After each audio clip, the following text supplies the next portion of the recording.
Hello friends, technical class online offline classes में आपको स्वागत है। जैसा कि आपको मालूम हुआ, बोरिंग टेक्नीशियन के एग्ज़ाम जनवरी में फर्स्ट वीक ने तो सेकेंड वीक 101% कन्फर्म होगा। और हम आपको बता दूं कि आज जो हम लोग बोरिंग टेक्नीशियन के मॉडल प्रैक्टिस सेट का डिस्कशन करने जा रहे हैं। शुरुआत में हम लोग मॉडल प्रैक्टिस सेट नंबर 1 जो बेचे थे तो उसको बोले थे कि हम YouTube पर डिस्कशन करवाएंगे, तो मैं अपने बात से मुकर नहीं रहा हूं, उसका डिस्कशन हम करवा रहे हैं। आज सेट नंबर 10 का डिस्कशन किया जाएगा।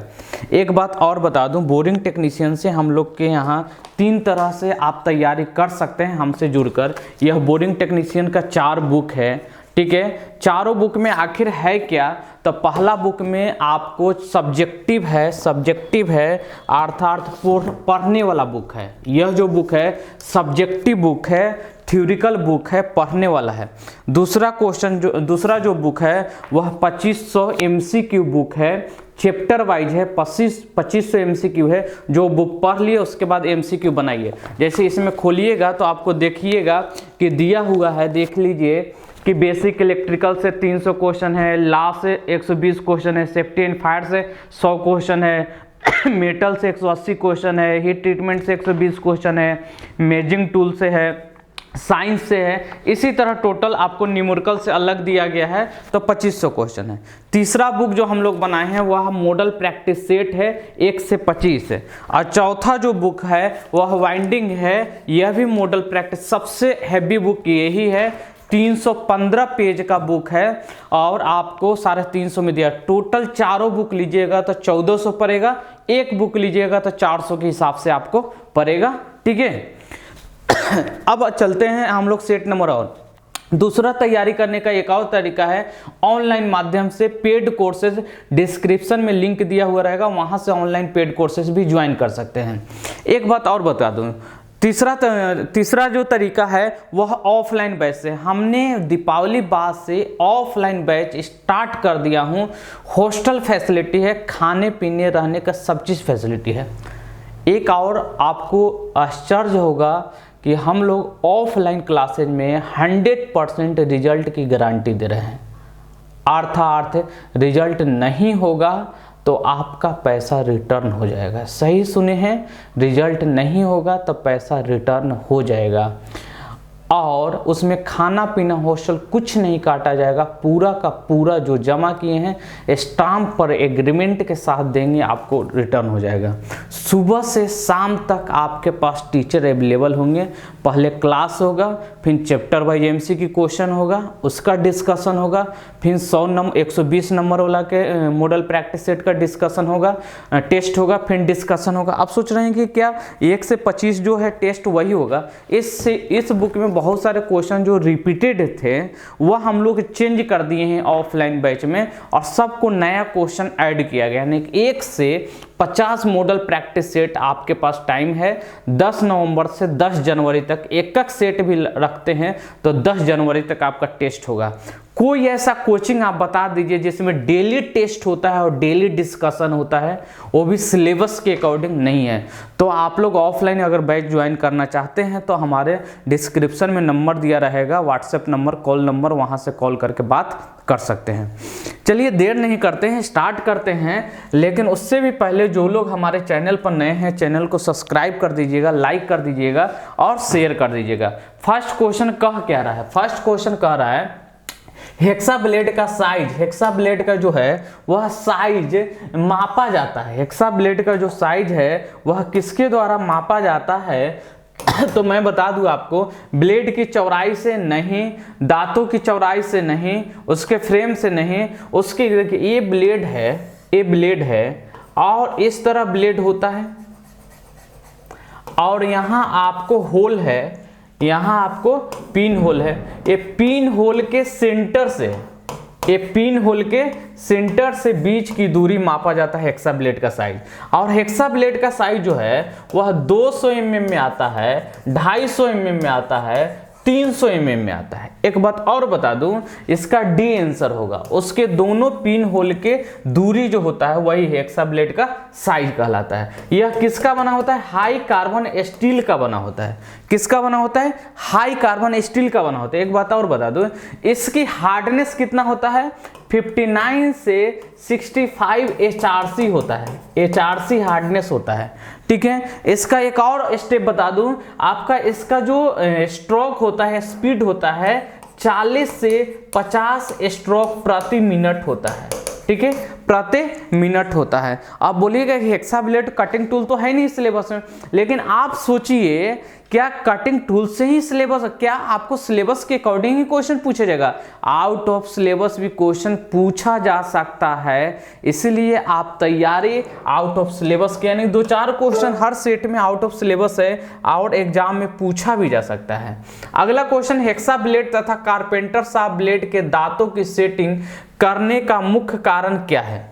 दांतों की सेटिंग क्यों करते हैं? पहला यही है, क्लियरेंस बनाए रखने के लिए दांतों की सेटिंग करते हैं। ब्लेड की सुंदरता को बढ़ाने के लिए, कटिंग के समय घर्षण को कम करने के लिए, अधिक गहराई वाले कटिंग को सरल बनाना, और उपरोक्त में से कोई नहीं।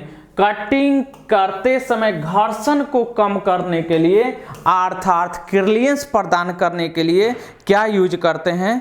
क्लियरेंस प्रदान करने के लिए आपको हेलो, अभी क्लास ले रहे हैं जी, बोलिए।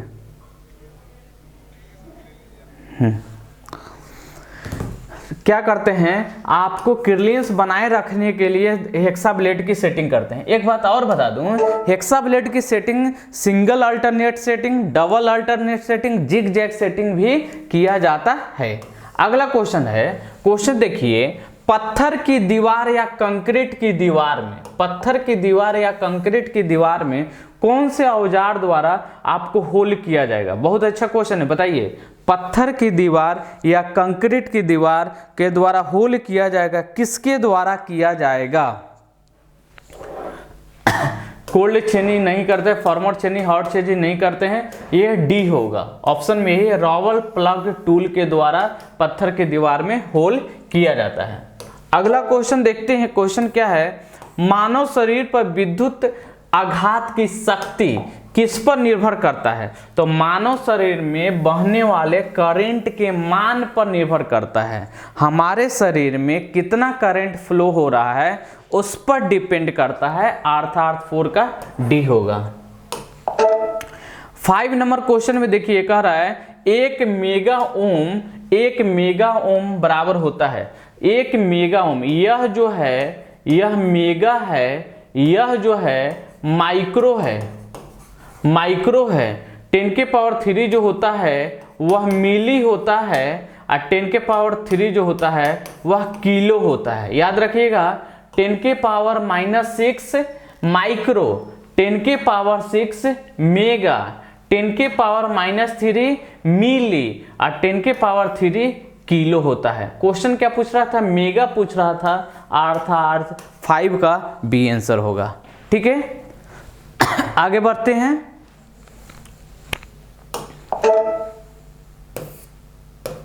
कंडक्टेंस की इकाई क्या है? क्या कह रहा है? कंडक्टेंस की इकाई क्या है? तो देखिए ऑप्शन देखिए, ओम किसका यूनिट होता है? ओम तो रेजिस्टेंस का यूनिट होता है,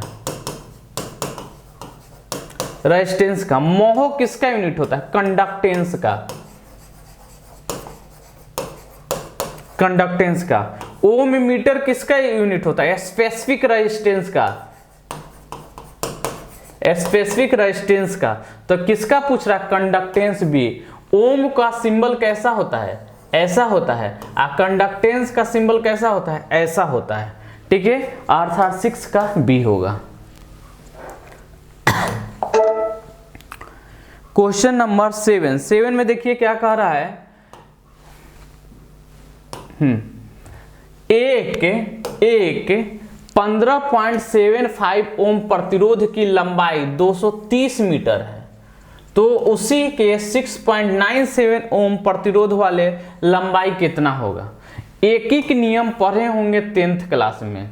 15.75 ओम इजकल टू 230, तो 1 ओम इजकल टू 230 बाई 15.75, तो कितना पूछ रहा है 6.97 ओम में कितना लंबाई होगा, तो 230 बाई 15.75 इंटू 6.97, इसको कैलकुलेट करिएगा तो फाइनल आंसर ए आएगा।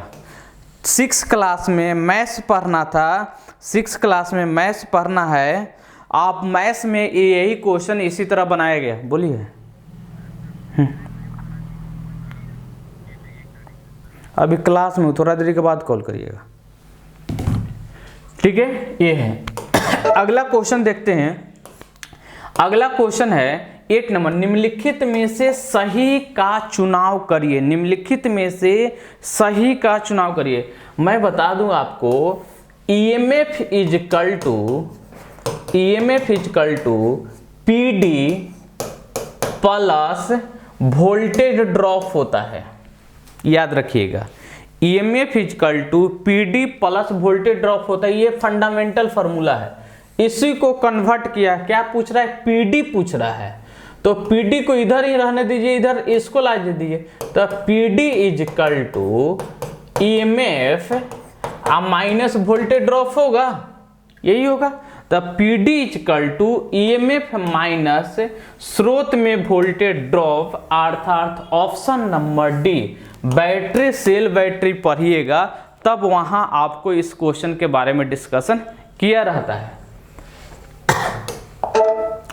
अगला क्वेश्चन है, इंसुलेटेड कॉम्बिनेशन प्लायर के लिए सावधानी रखना चाहिए। कैसी सावधानी आपको रखना चाहिए, तो सबसे पहले हथौड़े के रूप में प्रयोग नहीं करना चाहिए, ये तो सही है जी।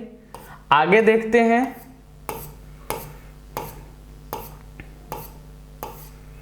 ऊंचे स्थानों से नीचे नहीं फेंकना चाहिए कॉम्बिनेशन प्लायर को, ये भी सही है। समय समय पर तेल लगाना चाहिए, ये भी सही है, अर्थात इसका आंसर डी होगा, ठीक है। अगला क्वेश्चन देखते हैं, कह रहा है कि 1 किलो ओम बराबर होता है, 1 किलो ओम बराबर होता है 10 के पावर 3, 10 के पावर 3 इजकल टू क्या बोलते हैं, किलो इसको बोलते हैं, और 10 के पावर -3 जो हो गया वह मिली हो गया, अर्थात ऑप्शन नंबर ए है। उसके बाद क्वेश्चन नंबर आगे देखते हैं, question number F equal to A में, F इजकल टू ए में यह किस नियम से आधारित है, तो मैं बता दूं यह बल का व्यंजक है। F इजकल टू ए में यह बल का परिमाण, बल का परिमाण यह किस नियम से प्राप्त होता है, दूसरा नियम से। अब पहला नियम से बल का परिभाषा, क्या, बल का परिभाषा या जड़त्व का नियम, क्या, जड़त्व का नियम किससे प्राप्त होता है, question F equal to A में दूसरा नियम से। अगला क्वेश्चन देखते हैं, विद्युत चुम्बकीय बलों का मापन किस नियम के आधार पर है। विद्युत चुम्बकीय बलों का, तो देखिए ऑप्शन को थोड़ा सा समझने का कोशिश करिए। फराडे का विद्युत चुम्बकीय बल, केपलर का नियम तो होगा नहीं, केपलर का नियम जो है वह होगा ही नहीं। उसके बाद जूल का नियम, जूल का नियम तो ये होता है H is equal to I² RT, तो ये भी नहीं होगा। फराडे का नियम नहीं है, कूलम का नियम होगा, कूलम का नियम होगा, अर्थात बी होगा। अगला क्वेश्चन देखते हैं, अगला क्वेश्चन 13 नंबर, जड़त्व का नियम सर्वप्रथम किस वैज्ञानिक ने दिया था। जड़त्व का नियम सर्वप्रथम किस वैज्ञानिक ने दिया था। जड़त्व का नियम गैलीलियो नामक वैज्ञानिक ने दिया था। किसने दिया था, गैलीलियो दिया था। न्यूटन को भौतिक विज्ञान का पिता कहते हैं और आर्किमिडीज को उत्प्लावन का सिद्धांत दिए थे। किसी वस्तु के संवेग परिवर्तन की दर वस्तु पर आरोपित बल के समानुपाती होते हैं, यह दूसरा नियम में कहा गया है और दूसरा नियम के ही आधार पर यह बल का व्यंजक प्राप्त होता है। और यह आपको दूसरा नियम से ही बल का व्यंजक प्राप्त होता है और किसी भी संवेग परिवर्तन की दर आरोपित बल का अनुकरणुपाती होता है, यह दूसरा नियम से प्राप्त होता है। अगला क्वेश्चन, गुरुत्वाकर्षण का सर्वाधिक नियम का प्रतिपादन किस वैज्ञानिक ने किया था? न्यूटन ने किया था। गुरुत्वाकर्षण के नियम का आपको प्रतिपादन किस वैज्ञानिक ने किया था? न्यूटन। गैलीलियो क्या किया था? प्रथम थर्मामीटर का खोज गैलीलियो किया था और वह बहुत मोटा और बड़ा था, तो दूसरा थर्मामीटर का खोज फ़ारेनहाइट वैज्ञानिक ने किया था। कोपरनिकस ब्रह्मांड का नियम दिए थे और आइंस्टीन दिए थे E=mc² फार्मूला, यह दिए थे, आइंस्टीन दिए थे। ठीक है। और न्यूटन को जानते ही हैं, भौतिक विज्ञान का पिता, अर्थात शीतलन का नियम दिए थे, गुरुत्वाकर्षण का नियम दिए थे, गति का नियम दिए थे, बहुत सारे नियम ने न्यूटन साहब ने दिए थे। अगला क्वेश्चन देखिएगा, कह रहा है कि सोडा एसिड अग्निशामन किस आग पर प्रयोग किया जाता है? सोडा एसिड लकड़ी की आग, क्लास ए के अंतर्गत में रखते हैं लकड़ी की आग। इसको बुझाने के लिए सोडा एसिड एक्सटिंग्विशर का प्रयोग करते हैं। तेल में, तेलीय पदार्थ में लगे आग को क्लास बी के अंतर्गत में रखते हैं, इसे फोम फायर द्वारा बुझाया जाता है, फोम फायर द्वारा। विद्युत की आग को क्लास डी के अंतर्गत रखते हैं, इसको CTC के द्वारा बुझाया जाता है। क्वेश्चन क्या था? सोडा एसिड एक्सटिंग्विशर लकड़ी की आग को बुझाने के लिए प्रयोग किया जाता है। आगे, ग्राइंडिंग करते समय हमें कहां पर खड़ा होना चाहिए? व्हील के आगे, व्हील के साइड में खड़ा होना चाहिए, व्हील के साइड में, क्योंकि व्हील टूटेगा तो फिर आप पर ही लगेगा, तो व्हील के साइड में ही खड़ा होना चाहिए। आगे, क्लास ए टाइप अग्नि के लिए ईंधन होता है। क्लास ए टाइप लकड़ी के लिए आग के लिए ईंधन के रूप में ठोस में लगे आग, कास्ट कपड़ा ठोस पदार्थ में लगे आग को क्लास ए के अंतर्गत रखा जाता है, तो यही होगा ना, सी होगा। गैस द्रव में लगे आग को, द्रव्य पदार्थ में लगे आग को क्लास बी के अंतर्गत रखा जाता है, और गैस में लगे आग को आपको क्लास सी के अंतर्गत रखते हैं, और विद्युत में लगे आग को क्लास डी के अंतर्गत रखा जाता है। ठीक है, याद रखिएगा। अगला क्वेश्चन आ गया, वर्ग बी में से लगी आग को किसके अंतर्गत रखता है? वर्ग बी यानी कि तरल पदार्थों में, क्लास बी तरल पदार्थों में लगे आग को क्लास बी के अंतर्गत रखा जाता है। इसको बुझाने के लिए फोम फायर का यूज किया जाता है। लकड़ी की आग को क्लास ए के अंतर्गत रखा जाता है, ऐसे सोडा एसिड बुझाने के लिए एक्सटिंग्विशर का प्रयोग करते हैं। विद्युत की लगे आग को क्लास डी के अंतर्गत रखते हैं, इसको CTC के द्वारा बुझाया जाता है, CTC। और गैस में लगे आग को क्लास बी के अंतर्गत, क्लास सी के अंतर्गत रखा जाता है। तरल पदार्थ है, अर्थ क्या होगा? बी होगा। ठीक है, आगे बढ़ते हैं। अगला क्वेश्चन है, वर्नियर बेवल प्रोटेक्टर में किस भाग पर कोणीय सतह के साथ आधार का कार्य करता है? बहुत अच्छा क्वेश्चन है, बताइए। 20 नंबर क्वेश्चन जो है वह कोणीय आधार का काम कौन करता है? बताइए। स्टॉक करता है। कौन करता है? स्टॉक करता है, स्टॉक करता है। और एक क्वेश्चन और आता है कि निम्न में से वर्नियर डायल कैलिपर में, वर्नियर बेवल प्रोटेक्टर में मेन डिवीजन किस पर होते हैं? तो डायल पर होते हैं। MSD किस पर होते हैं? तो डायल पर होते हैं। यह भी एग्जाम में क्वेश्चन पूछा गया है। डिजिटल माइक्रोमीटर किस सिद्धांत पर काम करता है? डिजिटल माइक्रोमीटर रेक और पिनियन के सिद्धांत पर काम करता है, जिसका लिस्ट काउंट 0.001 mm होता है और ब्रिटिश में 0.0001 इंच होता है। एक बात और बता दूं आपको, आपको जनवरी में फर्स्ट वीक नहीं तो सेकेंड वीक में एग्ज़ाम जरूर होगा, और तैयारी आप लोग स्टार्ट कर दीजिए। अब तैयारी नहीं करिएगा तो कब करिएगा, आपके पास बहुत कम टाइम बचा हुआ है। और आप लोग ये क्या है कि 3 घंटा 4 घंटा 5 घंटा तैयारी नहीं करिएगा तो कटअप आपको हाई जाने वाला है, आपको बाद में पता चलेगा। जो माइक्रोमीटर नट एंड बोल्ट के सिद्धांत पर काम करता है उसका लिस्ट काउंट 0.01 mm होता है, और ब्रिटिश सिस्टम में 0.001 इंच होता है। अगला क्वेश्चन, निप्पल किस साइज के लंबाई में आता है? निप्पल जो होते हैं वह 2 से 8 इंच के लंबाई में आता है। निप्पल यानी कि पाइप की लंबाई को बढ़ाने के लिए निप्पल का यूज करते हैं, ठीक है। बी। अगला क्वेश्चन क्या है, पाइप फिटिंग में प्रयोग होने वाले साधनों में किस पर लेफ्ट हैंड थ्रेड कटा होता है? बहुत अच्छा क्वेश्चन है जी। पाइप फिटिंग में प्रयोग होने वाले किस पर लेफ्ट हैंड थ्रेड कटे होते हैं? तो लेफ्ट हैंड जो थ्रेड कटे होते हैं वह यूनियन पर कटे होते हैं। किस पर? यूनियन पर कटे होते हैं, अर्थात 23 का बी होगा। कुछ पाइप फिटिंग से भी क्वेश्चन है, क्योंकि पाइप फिटिंग से पिछले बार एग्जाम में क्वेश्चन पूछा गया था।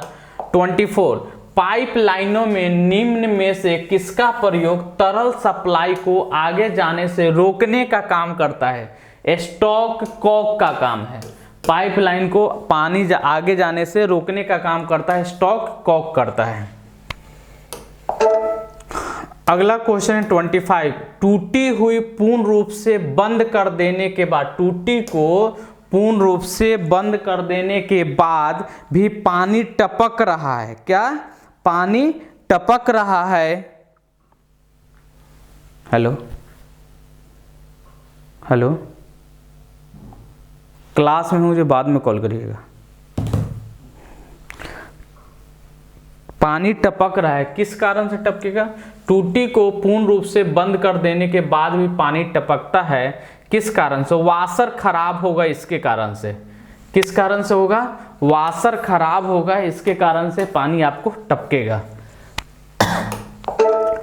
अगला क्वेश्चन, निम्न में से कौन सी ऊष्मा उपचार की विधि में कंपोनेंट पर स्केल फ्री सरफेस बनता है? स्केल इंडक्शन हार्डनिंग में। इंडक्शन हार्डनिंग में क्या है ना कि जॉब को प्रभावित नहीं करता है। इंडक्शन हार्डनिंग में जॉब को प्रभावित नहीं करता है, अर्थात वह ऊपर पपड़ी वगैरह नहीं बनता है, एक्यूरेट जॉब बनता है। कैसा बनता है? एक्यूरेट जॉब बनता है, उस पर किसी भी प्रकार का बाहरी स्ट्रक्चर का प्रभाव नहीं पड़ता है।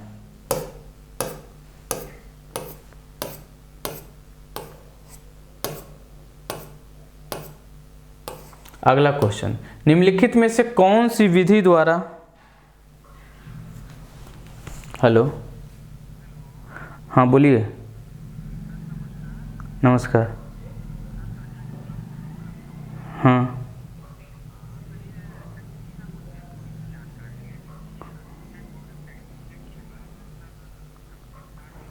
मैं थोड़ा अभी क्लास ले रहा हूँ ऑनलाइन, बाद में कॉल कर लीजिएगा। निम्न में से कौन सी विधि साइनाइडिंग विधि के अंतर्गत नहीं आता है? साइनाइडिंग विधि के अंतर्गत नहीं आता है। छिड़कन विधि, नाइट्राइडिंग विधि, द्रव साइनाइडिंग, गैस साइनाइडिंग, ये दोनों तो आता है जी। यह दोनों जो है, यह दोनों तो आता है।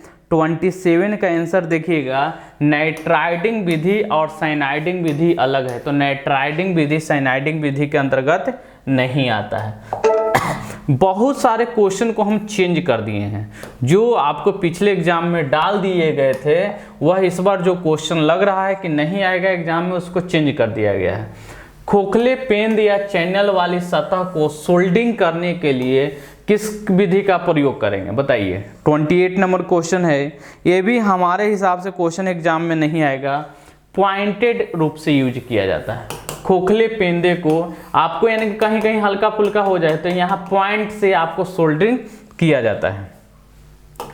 अगला क्वेश्चन जो है 29, फ्लक्स का निम्न कार्य है। फ्लक्स का क्या कार्य है? जंग से बचाव करता है, यह ऑक्साइड को जोड़ी जाने वाले धातुओं से आपको दूर रखता है, यह पिघले हुए सोल्डर को फैलाने में मदद करता है, अर्थात उपयुक्त सभी होगा। ठीक है, अगला क्वेश्चन देखिए, क्वेश्चन क्या कह रहा है? क्वेश्चन कह रहा है बड़ी मशीन कंपोनेंट पर की जाने वाली हार्डनेस टेस्ट करने की कौन सी विधि है? बहुत अच्छा क्वेश्चन है। बड़ी मशीन की हार्डनेस टेस्ट किस विधि से? सौर विधि द्वारा करते हैं। बड़ी मशीन की हार्डनेस टेस्ट जो करते हैं सौर विधि द्वारा किया जाता है। ठीक है, रॉकवेल में तो जानते ही हैं कि 2 स्केल यूज करते हैं, HRB और HRC। ठीक है, HRB का प्रयोग सॉफ्ट मेटल की हार्डनेस टेस्ट करने के लिए और HRC का हार्ड मेटल की हार्डनेस टेस्ट करने के लिए यूज करते हैं। ये क्वेश्चन 31 कह रहा है कि BIS के अनुसार ब्यूरो ऑफ इंडियन स्टैंडर्ड के आधार पर 31 जो क्वेश्चन है स्टील के स्ट्रिप का डेजिग्नेशन कैसे किया जाता है बताइए। तो आपको ISST इंटू चौड़ाई इंटू मोटाई की ISST मोटाई गुने चौड़ाई, बताइए क्या आंसर होगा? बी आंसर होगा, अर्थात मोटाई होगा। ए और ए में कंफ्यूजन हमेशा होता है। ठीक है, किसी हार्ड स्टील अर्थात हार्ड और टेम्पर स्टील में पुनः मशीनेबिलिटी का गुण लाने के लिए निम्न में से ऊष्मा उपचार किस विधि का प्रयोग करते हैं? हार्ड स्टील अर्थात हार्ड और टेम्परिंग करने के लिए, मशीनेबिलिटी गुण फिर से लाने के लिए, यानी कि कोई जॉब हार्ड और टेम्पर है और मशीनेबिलिटी गुण फिर से लाने के लिए एनीलिंग किया जाता है। क्या किया जाता है? कोई भी जॉब अगर हार्ड हो गया है उसको मशीनेबिलिटी का गुण लाना है तो उस पर क्या करेंगे? एनीलिंग करेंगे। ऊष्मा उपचार की वह विधि जिसमें कास्ट आयरन और मीडियम कार्बन स्टील के बने पुर्जों को हार्डनिंग किया जाता है वह है फ्लेम हार्डनिंग। देखे होंगे लेथ मशीन का बेड आपको जो होता है खराब हो जाता है, लेथ मशीन का जो बेड होता है उसको हार्डनिंग तो फ्लेम हार्डनिंग से किया जाता है, या मीडियम कार्बन हार्डनिंग पर भी फ्लेम हार्डनिंग यूज किया जाता है। 34 है मार्किंग करते समय रेफरेंस सतह का काम कौन करता है? मार्किंग करते समय रेफरेंस सतह का काम कौन करता है? काम करने के लिए ड्राइंग जो है वह रेफरेंस का काम करता है। 34 का सी होगा। डायल टेस्ट इंडिकेटर द्वारा क्या मापा जाता है? डायल टेस्ट इंडिकेटर के द्वारा क्या फ्लैटनेस मापा जाता है, पैरेललिटी भी मापा यानी कि समतलता मापा जाता है, टेपरेंस यानी कि उपरोक्त सभी मापा जाता है डायल टेस्ट इंडिकेटर। अगला क्वेश्चन देखते हैं, कह रहा है कि डायल टेस्ट इंडिकेटर में नेगेटिव रीडिंग कब? देखिए यह जो रीडिंग होता है अगर एंटी क्लॉकवाइज ले रहे हैं तो माइनस में रीडिंग लेगा, आप क्लॉकवाइज रीडिंग लेते हैं तब प्लस में लेते हैं। जब नीडल 0 रीडिंग से एंटी क्लॉकवाइज में लेता है तो क्या होता है? सी अर्थात 36 का सी होगा। एंटी क्लॉक में जब लेता है तो निगेटिव में रीडिंग लेता है। फ्लेम हार्डनिंग विधि द्वारा केस हार्डनिंग करने के लिए निम्न में से किस गैस का प्रयोग किया जाता है? बहुत अच्छा है। फ्लेम हार्डनिंग करने के लिए किस गैस का प्रयोग किया जाता है?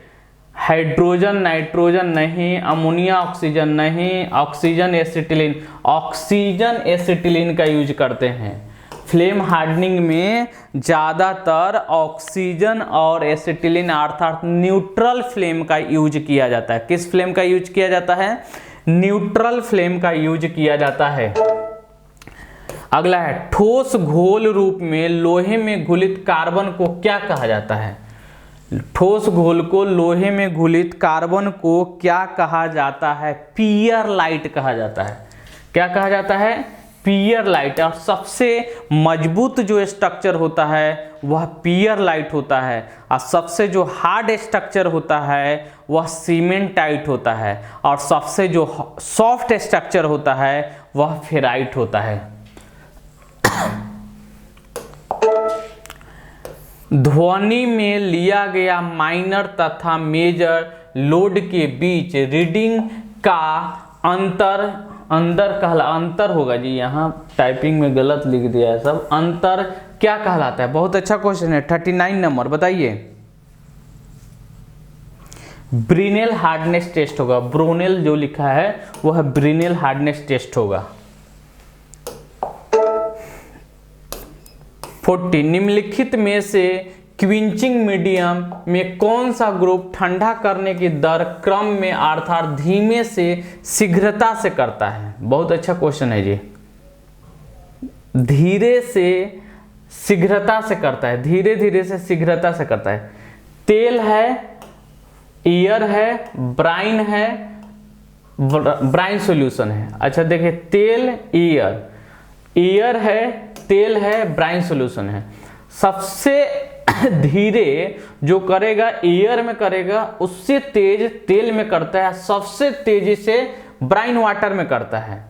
तो ये ब्राइन पहले दे दिया, ये तो सी ऑप्शन ऐसे ही खत्म। फर्स्ट एयर और सेकंड में ब्राइन और थर्ड में तेल, ये भी खत्म।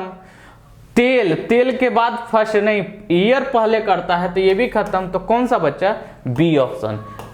एयर में धीरे करेगा, उससे तेज तेल में करेगा, सबसे तेज ब्राइन वाटर में ठंडा करेगा। ठीक है। 1 पाउंड इक्वल टू कितना होता है? 453 ग्राम होता है। केक जो खरीदने जाते होंगे पाउंड में ही आता है। 1 पाउंड इक्वल टू कितना ग्राम होता है? 453 ग्राम होता है। अगला क्वेश्चन है, निम्नलिखित में से कौन सदिश राशि नहीं है? कौन जो है, देखिए विस्थापन यह तो सदिश राशि है, वेग यह भी सदिश राशि है, बल यह भी सदिश राशि है, लेकिन आयतन जो है यह अदिश राशि है। यह क्या है? अदिश राशि है, डी होगा। किसी भी वस्तु का उत्प्लावन बल कार्य करता है उद्रक नीचे की दिशा में, उद्रक ऊपर की दिशा में, क्षैतिज दिशा में और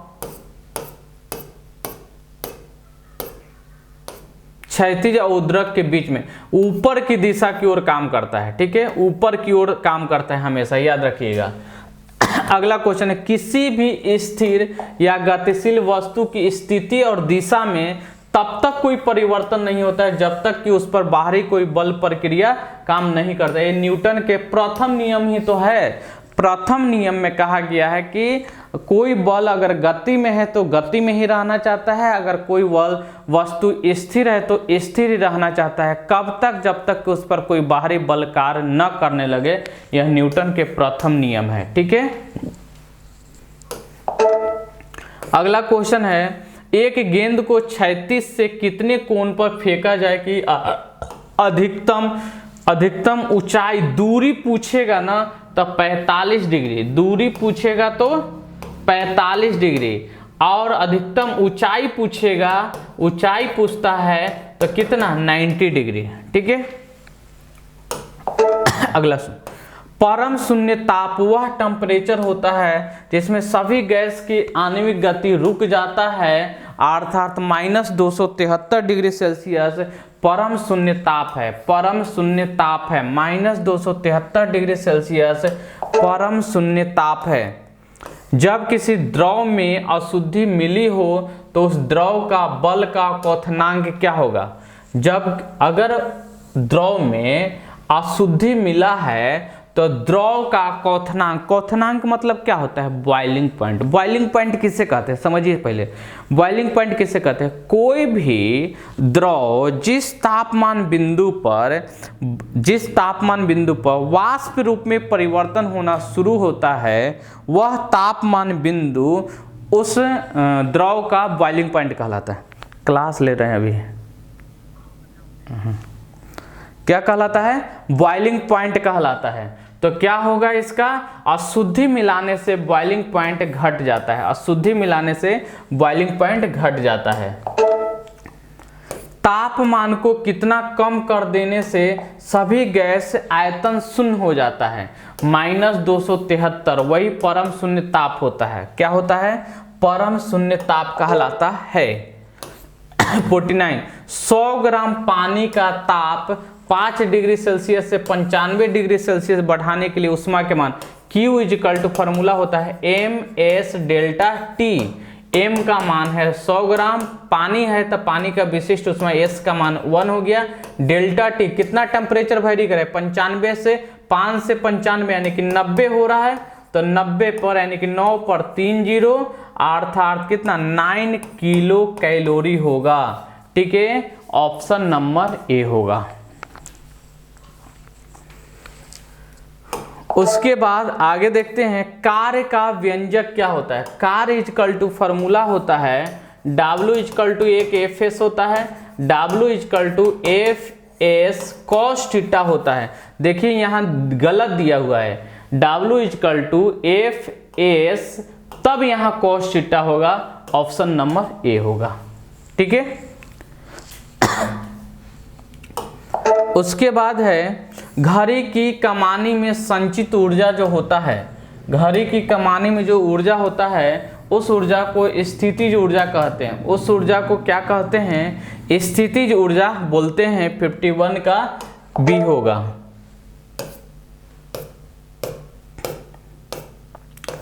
दो पिंडों को वेग का अनुपात जो है 1:4 है, तो गतिज ऊर्जा kinetic energy equal to formula होता है 1/2 mv/x²। तो v का 1 का x² करेंगे तो 1 रहेगा, लेकिन 4 का x² करेंगे तो 16 हो जाएगा, 1:16 आंसर होगा इसका बी।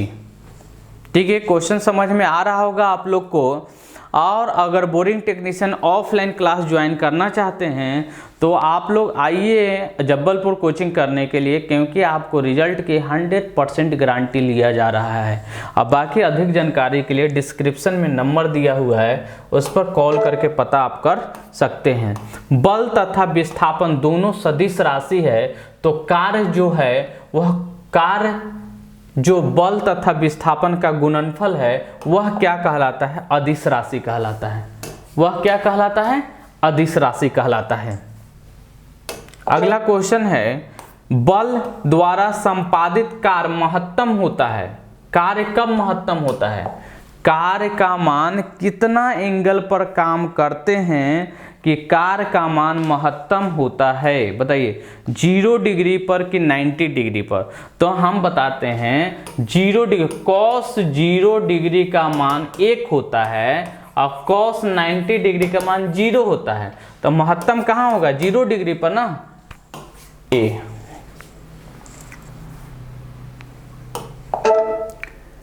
अगला क्वेश्चन है एक लड़का 20 न्यूटन का बल लगाकर एक खिलौना को 5 मीटर तक खींचता है, तो W इक्वल टू FS होता है। F का मान 20 है, S का मान 5, तो 20 बचे 100 जूल होगा। कितना होगा, 100 जूल होगा।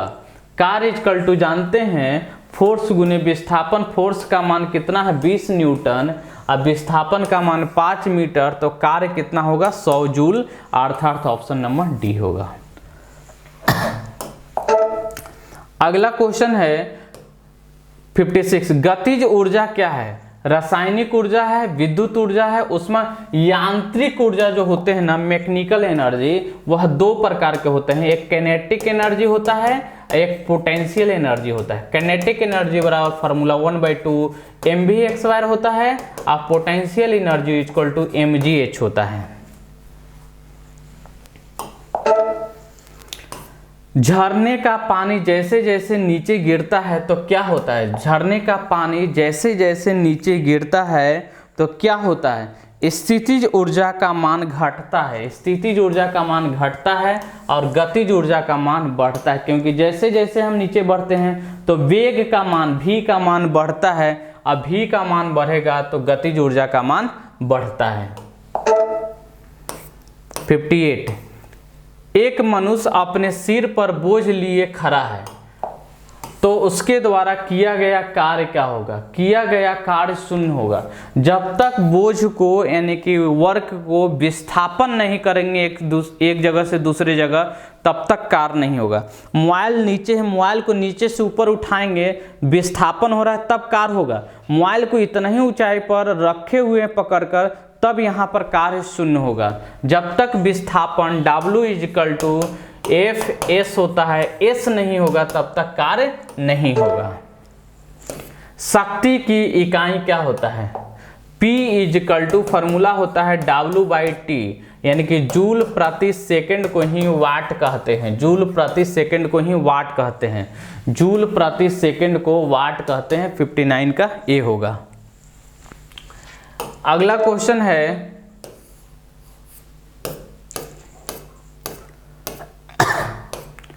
कार्य करने की दर को शक्ति कहते हैं, कार्य करने की दर को शक्ति कहते हैं। और यही क्वेश्चन पूछता है कार्य करने की क्षमता को क्या कहते हैं, ऊर्जा कहते हैं। याद रखना, कार्य करने की क्षमता को ऊर्जा कहते हैं, कार्य करने की दर को शक्ति कहते हैं। इसी तरह आज हमारा सेट नंबर 10 कंप्लीट हो गया। इसी तरह क्लास आपको जारी रहेगा, और जो लोग ऑफलाइन क्लास करना चाहते हैं वह आप अपना डिस्क्रिप्शन में नंबर दिया रहेगा, कॉल करके बात कर लीजिए। 100% रिजल्ट की गारंटी दिया जा रहा है। Okay, bye bye.